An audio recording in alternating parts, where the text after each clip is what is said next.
Hello, loyal Monarch viewers. I am alone today because Diana has left to go to Houston to find awesome people for us to partner with for our Monarch launch in Houston.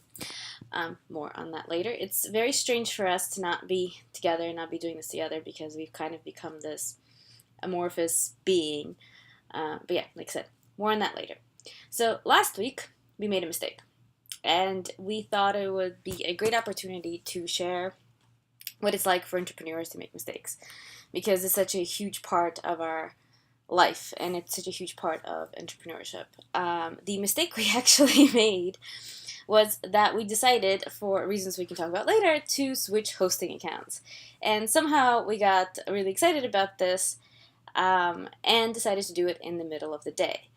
It took us what was actually 4 hours, but felt like 4 years before our site went back up. And so, if you tried to send us an email last Monday and got one of these, this person doesn't exist sort of bounce backs, that was why, if you did it in those 4 hours.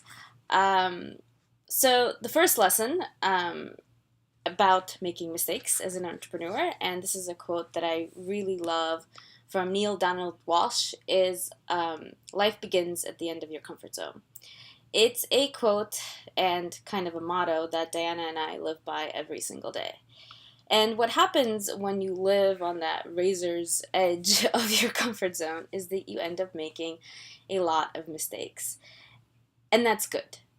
Because if you were ever an overachieving child, like we were, it wasn't the 99 questions you got right on the test that you remembered. It was the very one you got wrong, and you remembered it for hours and days and sometimes months, and it would come back to you. So, in a way, the more you screw up, the more you learn, and the better you remember. The key there, of course, is to come back quickly from your screw ups, right? And that I think is what the whole agile, pivoting, all those fancy entrepreneurial worlds you hear about. That's what it's all about. Make mistakes, learn from them really quickly, get back up and do it better, right? And that's what they all want you to do. So, how do you get back up and how do you do it better? That brings us back to something that we like to talk about a lot, which we think is very important. It's your network, right? It's the people. So for us, it took about 4 hours. We like to try to figure things out ourselves. And then when it's really not working, reach out for help. We reached out to a few friends. In the end, it was a wonderful support person at Host Monster named Jeremy. Jeremy, wherever you are, thank you for saving us from ourselves a little bit. Um, yeah, he's the one who gave us pretty much step by step instructions. But the way that Diana and I work, I know for sure that if it wasn't for Jeremy, we would have found somebody else, a friend, a family member. We would have gone to a tech event that night and had someone explain to us what it is we need to do to bring our site back up.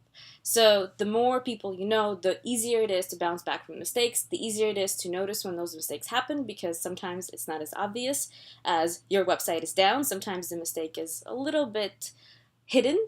And the more people you talk to, the easier it is to find those hidden mistakes. And then the easier it is to bounce back from them, the easier it is to be agile and to pivot and all those fancy startup words. So go out, make mistakes, get back up, and do it better again tomorrow.